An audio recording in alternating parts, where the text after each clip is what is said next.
"Security will escort you out," she said without even looking up. She didn't flinch, didn't blink, just tapped on her damn screen like she was ordering a latte. That was the moment I knew she hadn't read the fine print. Not in the contracts, not in the credential protocols, not in the one clause that mattered more than her smirking little power trip. I slid the badge out of my pocket, turned, not to her, but to the lawyer seated at her left, and handed it to him without a word. He took it casually at first, like it was just a formality, some disposable trinket from the IT basement. Then he actually looked at it, froze. His face dropped like a stone in water. "Ma'am," he said, voice going thin, "about the board meeting. Get forensics on this badge, now." Hey, real quick before we keep going. 97% of people who watch these stories never subscribe, and it means the world to our team when you do. If you're into real stories with real consequences, hit that like button and subscribe. It's free, it helps more than you know, and we've got so much more to tell. Anyway, let's rewind a bit. Most folks in the office didn't know my name. They knew of me. Maybe I was the one who handled systems. Quiet woman, 40-something, worked down on 15 near the server cage. I didn't do social lunches. I didn't show up in branded hoodies at all hands. But if you ever tried to finalize a board comp package or move digital assets through any of the locked pipelines, my credentials were the ones that let you in, or didn't. The joke in the infrastructure team was that I was a ghost with root access. I liked it that way. People don't screw with ghosts. Then came Sierra Vance, barely into her 30s, straight from a VC darling startup that burned fast and bright. They called her disruptive, like that was a compliment. Her entrance was grand, new signage, new slogans, weekly video memos where she said words like decentralize and move fast. She brought in consultants who smiled too much, asked too few questions, and started suggesting things that would have made our old CTO scream into a pillow. One week in, I was pulled from a scheduled credential rollout to attend a meeting titled System Redundancy Rationalization. Translation: figure out which people could be cut because someone's nephew found a cheaper app. Sierra didn't even stay for the whole meeting. She sent her chief of staff, Vin, a man who looked like he'd just walked off a yacht. He stared at my slides for 3 seconds and said, "Can we not just migrate this to the cloud?" I remember blinking, slowly, then asking, which part exactly? The lineage tracker? The credential loopback? The board override authentication tree? He smiled like I'd just handed him a Sudoku puzzle. Look, we're simplifying. The old guard just slows us down. The thing was, my systems were the cloud. The kind that runs through encrypted loops tied to our executive protocols and bound by contractual triggers buried so deep even legal had to schedule time to figure them out. I was the old guard, sure, but I designed the damn gates, and I knew exactly what they'd trip if you fired the wrong person the wrong way. So I started listening more than I talked. I took notes, logged everything, and when their so-called back-end simplification team started asking about badge credentialing workflows, I told them what they wanted to hear. It's all handled. They didn't ask how, or by whom, or what sat inside the final layer of firmware on the oldest badge in the system. Badge 7.3. Mine.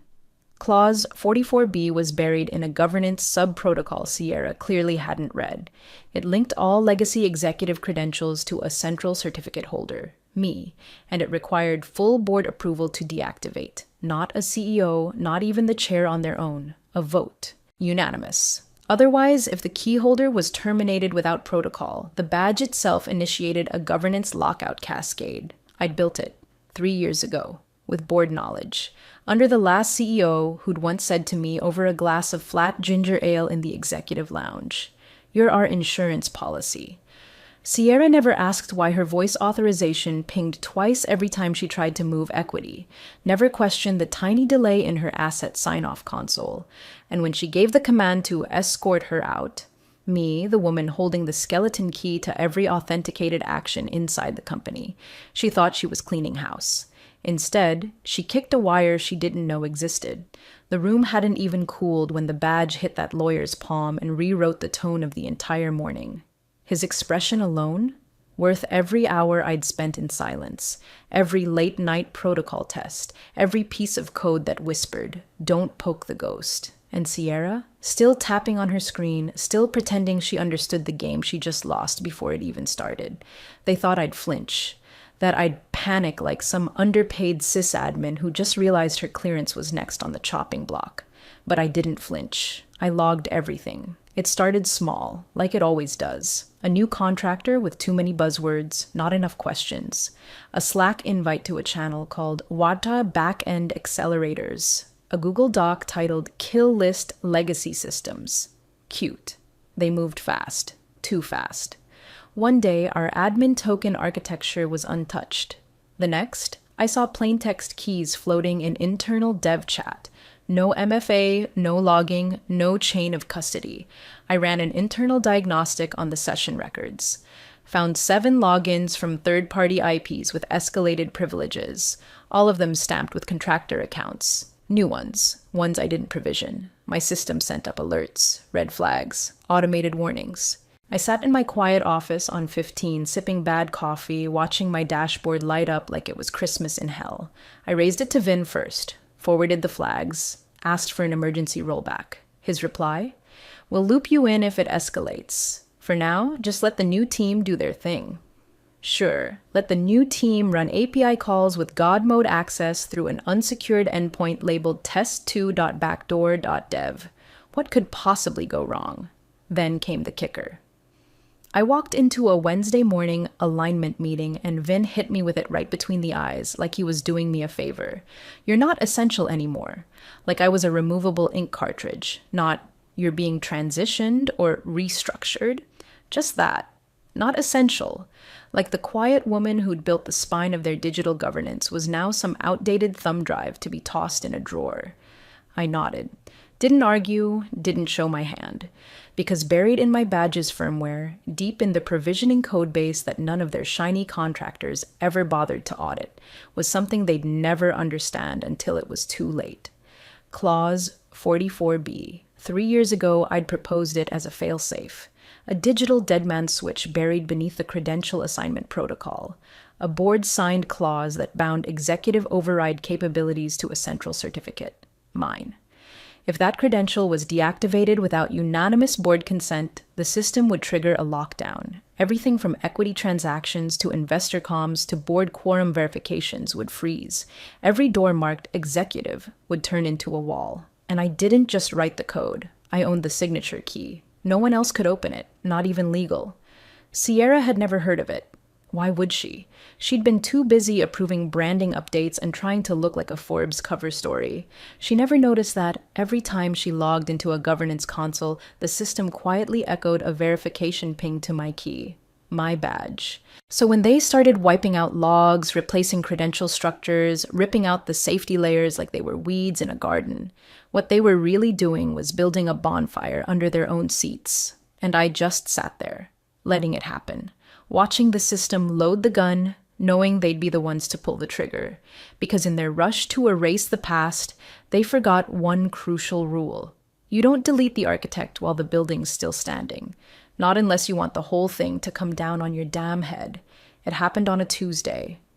8:57 a.m., not a minute early. I was buzzed to the 18th floor, glass conference room, end of the hall. No calendar invite, no subject line, just Vin's voice on the line. Can you come up for a quick conversation? Funny how conversation in corporate dialect always translates to firing squad. I stepped into the room and there she was, Sierra, leaning back in one of those overpriced ergonomic chairs with her heels kicked up against the frame. She didn't even bother looking up, just held out a single sheet of paper like she was handing off a receipt for dry cleaning. Security will escort you out, she said. That was it. No, thank you. No, this isn't personal. Not even a fake HR line about reorgs or strategic realignment. Just that cold, smug startup cadence like she was checking off a task before her next avocado toast break.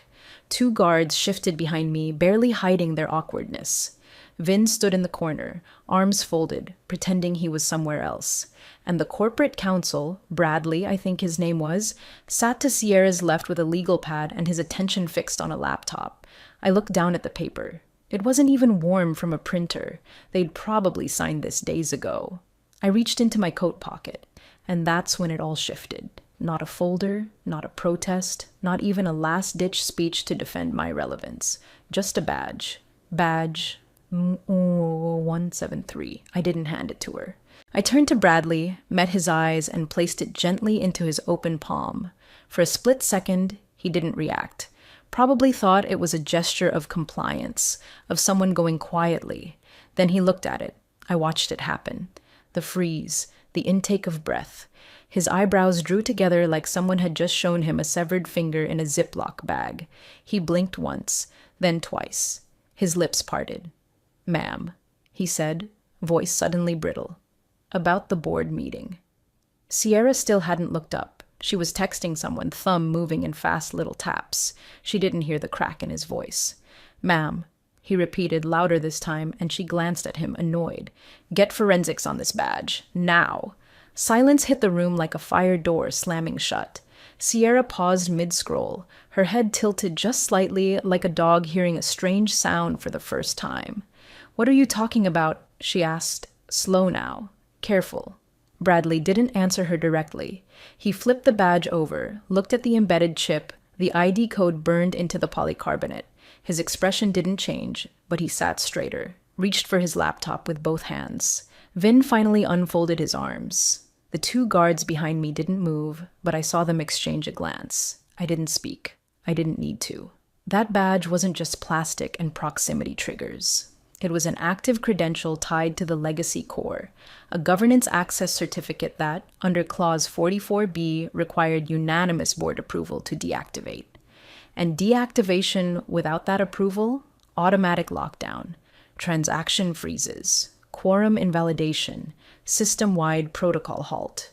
My badge was the tripwire, and Sierra, in her infinite ignorance, had just yanked it without checking which wire was which. The expression on her face finally changed. Her posture stiffened, eyes darting between Bradley and me. She was calculating. I could almost see her trying to backpedal through the legal minefield she hadn't known she'd been dancing through. But it was too late. The badge was active. The system had already logged the removal. The lockout cascade had started the second I'd crossed the room. She opened her mouth like she was going to say something, maybe to call it back, maybe to bluff, but Bradley cut her off. "Do not touch your laptop," he said, sharper than I'd ever heard him, "and do not send another message." That's when she finally looked scared. Just a flicker, but it was there. They wanted a purge. They just triggered their own exorcism. And I, quiet, forgettable me, was no longer the ghost behind the firewall. I was the firewall, and they'd just tried to burn it down from the inside. It hit them all at once, like the oxygen in the room had been quietly siphoned off, and nobody noticed until they couldn't breathe. Bradley's laptop lit up with warning logs. Sierra leaned over to look, trying to mask it as curiosity, but I could see her throat tighten as her eyes moved faster and faster across the screen. Vin finally pulled his phone out and tapped something under the table, probably messaging IT or whatever husk of an infrastructure team they hadn't alienated yet. The badge I'd carried for half a decade was more than just a keycard. It was the heartbeat of their internal control systems. Sierra had just authorized the removal of the one credential that every layer of their digital governance silently depended on, and she had done it without even glancing at the back-end contract that came with it. Clause 44B. It wasn't some IT footnote. It was a board-ratified protocol, one I'd drafted myself. Reviewed by compliance, signed into permanence by our former legal chief after a near breach during the Veritas acquisition. Back then, the board had wanted an unbreachable chain of trust, something that couldn't be rerouted or hijacked without full, verified, eyes-on accountability. And the solution we'd built? Any master credential marked executive auth legacy, especially the root badge, mine, could not be revoked without a unanimous board vote. No CEO override, no back-channel authority, because that badge didn't just grant access. It was the keystone for the encryption lattice work that verified everything from equity issuances to boardroom vote tallies. Remove it improperly, and the system didn't just alert. It retaliated. I had coded it that way. Not out of malice, out of protection. We'd seen what happened when tech governance was treated like a convenience store buzzer. People cut corners. People got sloppy. Or worse, ambitious, like Sierra. She had no idea what she'd triggered. Across the room, Bradley muttered under his breath, typing frantically. Then his screen pinged with a live access lock report. Credential. Jabaloza Manaeventry, Executive Root Certificate. Flagged for improper deactivation. Lockdown protocol initiated. He froze again, looked at me, this time with something bordering on reverence or fear, maybe both. Sierra broke first. Okay, what does that mean exactly? She snapped, voice rising as she turned to Bradley. He didn't answer right away, probably because the follow-up messages were hitting his inbox in real time. Quorum validation, failed. Voting rights, suspended. Transaction queue, frozen. What does it mean, Bradley? I could have told her. It meant no investor calls could proceed, no board action could be certified, no stock options could be executed. It meant the company's governance engine had just thrown itself into a self-sealed cryptographic cocoon, all because the one person who was supposed to be a legacy safeguard had been terminated like a temp. And more than anything, it meant they couldn't fix it without me. I kept my arms relaxed at my sides, didn't gloat, didn't move. I just watched the realization drip across their faces like a slow oil spill. Vin whispered something to Sierra, who shot him a look like he'd just suggested cannibalism. Bradley closed his laptop softly, the way you do when you're trying to stop the bleeding. I could see the building dread in Sierra's posture now, that perfect straight spine starting to curve just a bit, that rigid confidence finally melting as she turned fully toward me for the first time since I walked in. Why wasn't I told about this clause? She asked, voice now controlled, sharp. Bradley didn't answer, because the truth was brutal. She had been told. It was in her onboarding materials, in the credentialing brief I'd personally signed and routed, in the documentation she'd clicked through at record speed before posting about reinventing legacy. She just didn't read it. And now the thing she didn't take the time to understand was grinding her entire executive ecosystem to a halt. All from a single badge, and the woman they'd just told wasn't essential. She reached for her phone. Not with the calm detachment of a CEO making moves, but with the sweaty, jittery urgency of someone realizing she'd just tripped a wire wired straight to the foundation. Sierra tapped in her PIN twice before she got it right, and then mumbled into the receiver with the kind of hushed, frantic tone you only hear from people who suddenly understand the hole they've dug goes all the way down. While she called IT, my systems called me. Audit logs began populating across the secure channel I'd left open the night before, in a side panel they didn't even know existed. Flags bloomed in red, stacking line by line. Unauthorized executive access. Credential chain invalidated. Root key removed. Badge. Norberdeo 173. Bradley was watching the same flood on his screen. I could see the reflection in his glasses, each ping, each red flag, each failed override code bouncing back like a slap. Badge 7-3 wasn't just a badge, it was a governance kernel. 19 board-level permissions were coded into its metadata. That included vote authentication, IPO readiness confirmations, and embedded equity transfer approvals that fed directly into the SEC reporting pipeline. Sierra hadn't just fired a technician, she'd yanked the master circuit while the engine was still running at 90 men per hour. And the best part? Her third-party contractor audit missed it entirely, because I'd made damn sure they would. 3 years ago, after the Veritas panic, the board gave me a blank check to embed a fail-safe. They wanted something undetectable to casual auditors, something that couldn't be reverse engineered, couldn't be patched out by accident, and couldn't be tampered with without tripping internal legal alerts. I delivered exactly what they asked for. But I went one step further. I embedded the kernel underneath the standard credentialing layer, nested it inside the firmware, just above the boot protocol, but below anything you could access through an admin panel. You could plug the badge into 100 readers and never see it. But the moment you tried to sever its access without triggering the proper board authorization chain, system lockdown. Immediate. Total. Sierra's pet consultants hadn't even asked about legacy firmware. They assumed everything had been modernized. That's what you get when your audit team's biggest achievement is a Medium post about flattening the stack. Now, every door marked executive voting rights was blinking yellow. Transactional smart contracts were frozen mid-process. The next investor call, the one Sierra had prepped for all week, was already auto-canceled by a smart rule I wrote 4 fiscal years ago. She didn't just lock herself out of a system. She declared war on a framework that was designed to bury anyone who disrespected it. Her voice in the background was climbing. "What do you mean it's hard-coded?"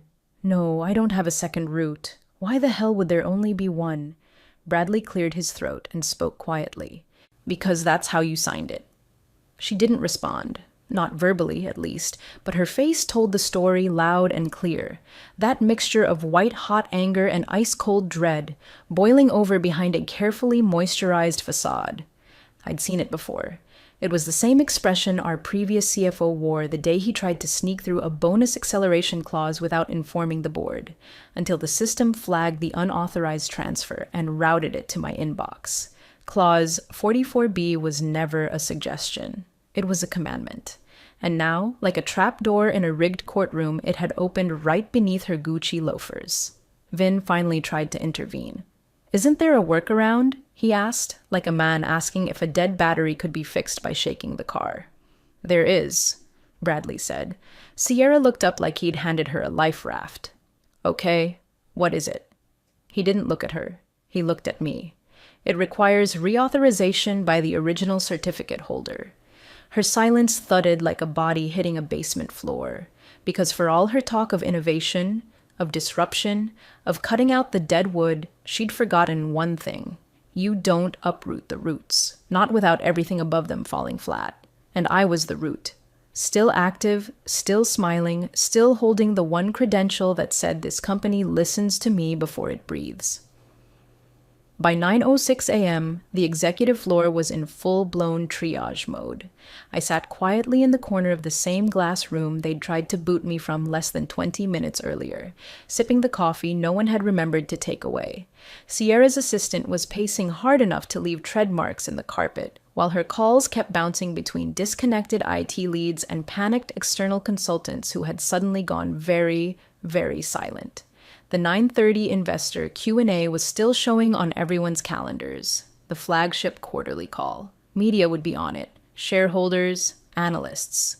Hell, even a few regulatory observers, given our pre-IPO positioning. It was supposed to be Sierra's victory lap. Her big, we modernize the dinosaur moment. Except now, the call wouldn't start. The system wouldn't allow it, because the quorum authentication couldn't be verified. See, Ellison's governance platform wasn't just for show. The vote chain had to validate at least 3 specific executive signatures tied to their roles and functions: CEO, CFO, chair proxy. All 3 depended on valid credentials. All 3 passed through my badge as a certification anchor, and since the system had registered mine as improperly terminated without clause 44B compliance, invalidated. All of it. A hard regulatory lock triggered automatically, freezing outbound transactions, equity events, and any sensitive updates flagged for material risk exposure. The smart contract engine, powered by our own proprietary chain of trust software, spun into full compliance lockdown. Sierra didn't understand half the words coming out of legal's mouth, but she understood this. The board would be on that call, and right now, she couldn't log in. Neither could the CFO. Neither could the chair proxy. And worst of all, I could, from anywhere. That's when the shouting started. Not dramatic movie shouting, more like the strained whisper-yell desperation of a CEO realizing she no longer owned the show she was supposed to host. Her assistant, poor thing, tried everything. He attempted to reset the credentials manually through admin override. The screen blinked once, then displayed permission denied, locked under legacy governance clause. He tried to reroute the quorum through a backup credentialing proxy. Flagged, unverified certificate source, SEC notification issued. They didn't know yet that I'd already sent a memo to the SEC under my consulting LLC, Ironcrest Systems, at 7:42 a.m., time-stamped, encrypted, and CC'd to 3 separate compliance officers. The subject line was simple: governance violation at Ellison Stratton Group, Clause 44B triggered by improper termination. Inside, I detailed the entire chain of events, complete with internal screenshots, legal context, and a time-stamped copy of the original clause from our executive governance charter. Attached was a formal statement from Ironcrest asserting an unauthorized override of credential authority and the triggering of automated compliance locks. That memo wasn't just a paper trail, it was a spotlight. And now the heat from that spotlight was turning every quiet moment in Sierra's office into an interrogation chamber. Legal asked her flat out, "Did you get unanimous board approval before deactivating the root credential?" She hesitated. That was enough. "No," she finally said, like she was trying to spit out a bad taste. "It was a legacy credential. Obsolete." "Legacy doesn't mean optional," Bradley said, arms folded. "And now we have a non-compliant event reported to the SEC before our quarterly call, which, by the way, cannot proceed." Someone tried to restart the call manually. The system kicked back another message. "Investor quorum lock. Resolution authority credential holder. NAI ISO 173 external consultant." The room turned toward me, still seated, still sipping, still ghost-level calm. I didn't say anything, didn't offer to fix it, just waited. Because the longer they squirmed, the clearer it became to everyone watching. This wasn't a technical hiccup, it was a governance collapse. And Sierra Vance had pulled the pin herself. They thought they were dealing with a silent IT relic. Turns out, I was the last firewall between them and federal compliance violations. And now that the regulators were watching, every mistake was going to count double. By Thursday morning, the heat had turned surgical. The chairman received a 42-page report compiled by legal, compliance, and 2 external governance advisors who were now being paid hazard rates to dissect what the hell had just happened. The centerpiece of the report was clean, brutal, and impossible to spin. The credential authority trace ran directly through me, through my badge, through my Ironcrest signature on every flagged system certificate from the past 3 fiscal years. No ambiguity, no wiggle room. At the bottom of page 6, bolded in red, "Improper termination of executive auth legacy root certificate holder without board vote. Clause 44B violation." On page 10, "Governance cascade triggered. SEC informed prior to internal remediation." Page 14, "Credential reinstatement. Unavailable without holder authorization. External consultant. Independent legal entity, Ironcrest Systems, LLC." There it was, in black and white. Sierra hadn't just made a mess, she'd violated internal charter law, broadcasted it to federal oversight, and triggered a governance chain reaction that made it impossible for the board to ignore. Her authority to terminate me had been procedurally invalid.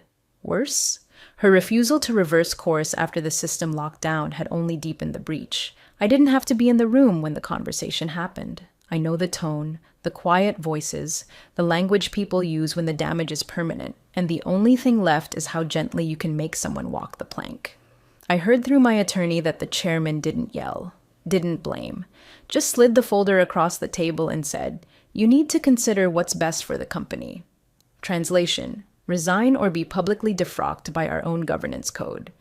That afternoon, Sierra stepped away to focus on personal priorities. No press statement, no LinkedIn farewell post. Just a one-line update in the shareholder portal and a terse out-of-office reply that said she'd be unavailable for an extended period. Meanwhile, Ironcrest Systems submitted a formal response, not a victory lap, not a vindictive memo, just a simple release letter pending final license settlement. It included a line item for breach of credential continuity, reviewed and verified by internal counsel and backed by our digital governance logs. Clause 44B remediation fee, $6.7 million. Not a demand, a fact. See, the clause had been written with a contingency rate in the event of improper override. It was built into the service agreement we signed back when the governance kernel was first embedded, contingent not on harm, but on procedural breach.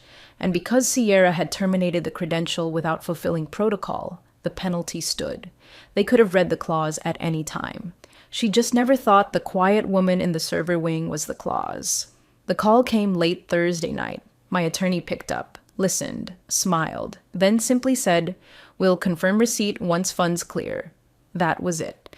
No more escalations, no legal threats, just resignation in both senses of the word.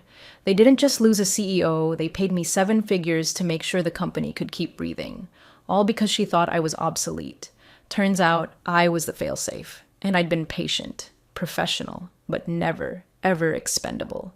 She made the mistake of pulling the trigger on a system she never understood. And the cost? Exactly $6.7 million paid in full. The next board meeting was held in the West Conference Suite, 1 floor below the glass tomb where they'd tried to cut me loose. Governance reset protocol was the first item on the agenda, quietly worded, clinically executed. All executive badges, revoked and reissued. Clean slates, fresh digital keys, new security layers embedded with 2-factor biometric constraints. All except one, mine. Iron Crest Systems was issued a permanent passive observer credential, non-voting, but immutable. A ghost presence in the infrastructure logs. Always watching, never overridden, never removed. A reminder. The chairman didn't mention my name. No one did. But the clause that created the role was read aloud, recorded, and signed off by every member present. I knew the words by heart. I'd written them 3 years ago. Sierra's name? Gone. Not suspended. Not temporarily reassigned. Just scrubbed. Her resignation letter, released to the public later that week, made no mention of governance errors or the internal breach that had stalled the investor call. No one talked about Clause 44B or the lockdown cascade that followed. But the tech press? They always find the smoke. One small blog out of Seattle, governance nerds, ex-DevOps types, dug up the SEC memo I'd filed. Quietly, cleanly, with full time-stamped attachments and audit trails. The headline wasn't flashy. It didn't need to be. The 6.7 Matters badge, how one credential froze a company. It wasn't shared widely, not viral, but the right people read it. Industry insiders, governance analysts, a few boardroom consultants who understood what it meant when a root credential didn't just grant access, it held power. I wasn't listed in the article, just the original architect of Ellison Stratton's internal governance kernel. That was fine. Let Sierra chase spotlights. I'd spent 5 years building a system designed to outlive vanity, ego, and the kind of leadership that thought governance was optional. Now, every time a new executive was onboarded, they passed through the same provisioning framework, same verification flow, same back-end signature, and buried beneath it all? Iron Crest. Not a name on a door, just a line of code that hummed beneath the foundation. You don't need to speak loudly when your architecture whispers the truth into every transaction. Sierra tried to erase me. Instead, she erased herself. And the system? It remembered exactly who wrote its laws. Months passed. Ellison Stratton Group moved on like companies always do. Polished new initiatives, fresher branding, a CEO who knew when to speak and when to listen. They called it a new chapter in their quarterly letter, all tidy fonts and confident tone, as if governance hadn't flatlined in front of the entire executive tier just weeks earlier. But systems remember. The new CEO came from legal. Precise, composed, careful with every step she took inside the framework I'd left behind. She didn't rip anything out, didn't poke the ghost. She kept the clause in place, retired the override attempts, and quietly ensured that Iron Crest Systems remained in the documentation. No speech, no award, just one line, buried in the technical appendix of the annual compliance log. Credential continuity maintained per governance remediation terms. Iron Crest Systems. And in the 10K filed that spring? One sentence, middle of page 214, remediation license paid. Iron Crest Systems, LLC. The amount? Sealed. But everyone knew. You don't settle 7 figures for a malfunction. You settle 7 figures for survival. Inside the data center logs, buried in the credential heartbeat systems, one light still blinks. Quiet. Steady. Once a year, during proxy season, when the board system runs its full-spectrum authentication and governance chain reconciliation, it pings every cert holder across the executive stack. And at the end of that sequence, it pings me, not me personally, of course. Iron Crest. The credential still tied to badge Ndabad User 173, a ghost key no one can remove. Not because I demanded it, but because the system was written that way. Because I wrote it that way. It doesn't ring, doesn't flash, doesn't notify the public or trigger a confetti banner in some Slack channel. It just pings. One quiet handshake with a passive observer credential that never expired. They tried to erase the woman. But the system? The system still knows who its architect is.